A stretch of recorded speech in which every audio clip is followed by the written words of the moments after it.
The Second Amendment is entering a state of war. What am I talking about? Yet another piece of government. The city of Baltimore has filed a lawsuit against one of the largest firearm manufacturers in the world. No doubt in an attempt to put them out of business one piece at a time. For those of you who don't know, but you're about to learn, we have been here before, and it could not have been closer to the destruction of many of the companies that you know and love. We're going to be covering that here, what's going on both now, what has happened in the past, what you need to know moving forward so you can see the big picture. Guys, this is big, so let's get into it.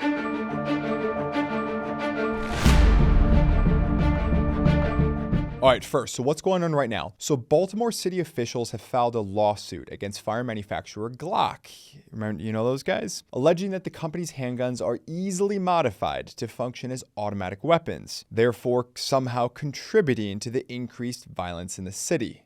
Because apparently Glock's the one that started all that, I guess, right? The lawsuit seeks to hold Glock accountable for the proliferation, there's a lawyer word, proliferation of these modified firearms, and aims to implement stricter controls to prevent such alterations.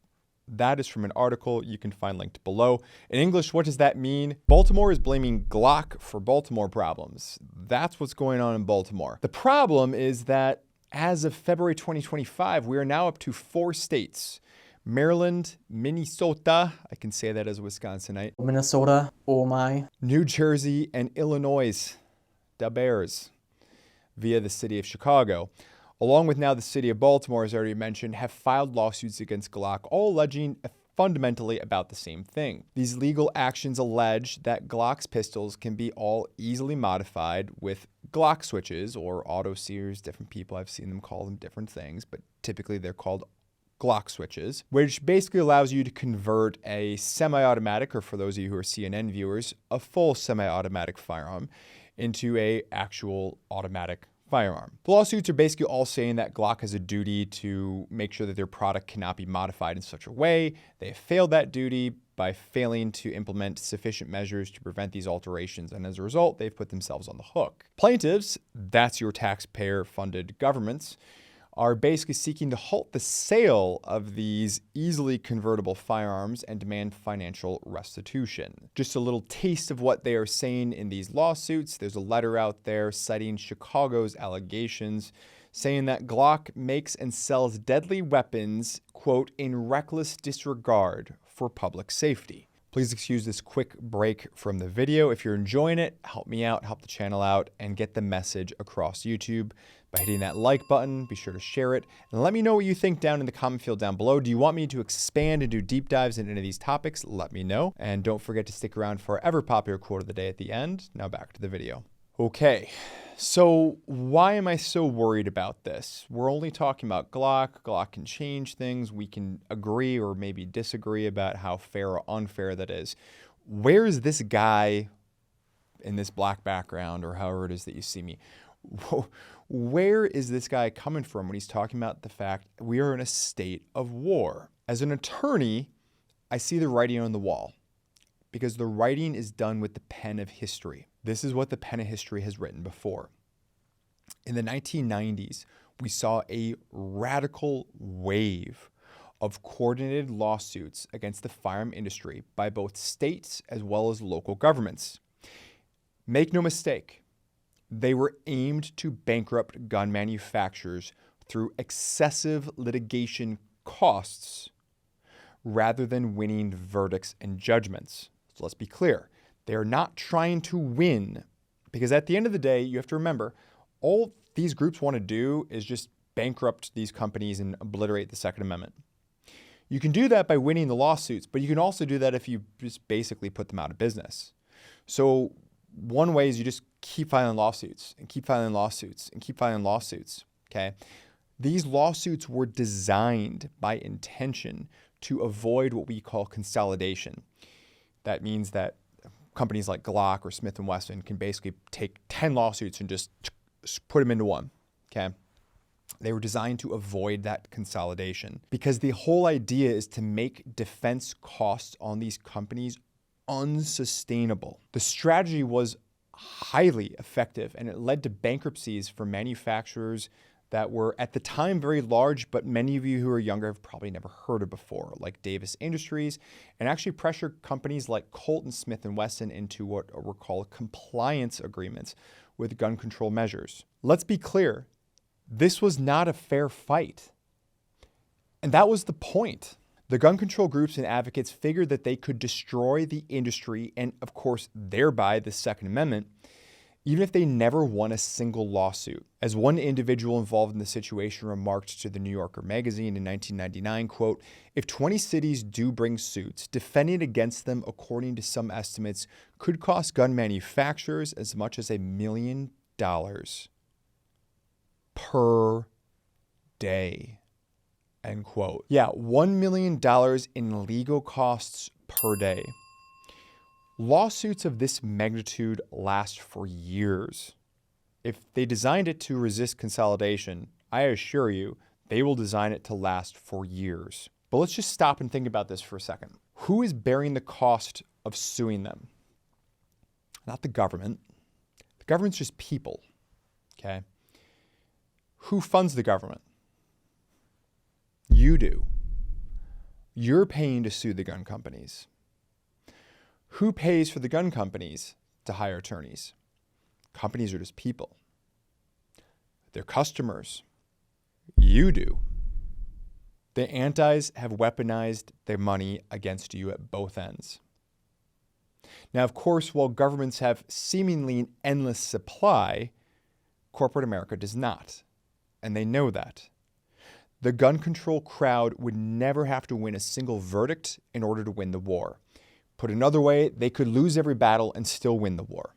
They simply had to outlast the shareholders with their government-funded attorneys. One famous plaintiff attorney from the time once remarked that the attack was designed to achieve a, quote, critical mass, where the cost alone of defending these suits are going to eat up the gun companies, end quote. Now, Glock was one of the companies that was really targeted at the time as being, even then, one of the largest firearm manufacturers for handguns in the United States. Then New York Attorney General Eliot Spitzer once ominously warned a Glock executive, quote, "If you do not sign, your bankruptcy lawyers will be knocking at your door," end quote. Sign, in other words, sign on to their list of demands. Smith & Wesson, under pressure, accepted a settlement brokered by the Clinton administration. You know that was favorable to Smith & Wesson, which effectively gave control of corporate policies to an oversight board dominated not by the shareholders, not by the owners, but by gun control advocates. Other manufacturers such as Glock faced intense pressure to follow suit. New York and Connecticut officials openly admitted to using intimidation tactics to force compliance. Imagine this, where they're going after the big dogs on the block, right? Now, don't get me wrong, they bankrupted smaller guys too, but they're going after these big companies. And then once they can bring them to heel, which it did for Smith & Wesson, but it never actually completed. If you want to know more, let me know. I can deep dive this, but otherwise I'm pressing on for right now. But imagine if they were able to lock up 3 or 4 of the big dog companies. What are they going to do about all these other ones? Are they just going to keep suing, right? Are they just, because after all, I know some of you are saying, well, we'll just create a different company and that company can create a different company. We just kind of keep staying ahead of them. Yeah, the antis had a strategy for that. Spitzer and Connecticut Attorney General Richard Blumenthal declared that they would sue a bunch of other fire manufacturers who had the audacity to not fall in line with the Smith & Wesson agreement. So in other words, Smith & Wesson basically caved and decided to play ball with the government demands. Then they were turning around and they were going to sue all these other companies that did not get on board with Smith & Wesson. Okay, imagine that. Ford decides to do something, and then the government sues Chrysler, GM, BMW, Volkswagen, whoever else, Toyota, Honda, because they did not get on board with what Ford was doing with the government. As one legal observer pointed out, this would have been the very first antitrust action in history aimed at punishing smaller companies for not cooperating with the largest company in the market in an agreement to restrain trade. How crazy is that?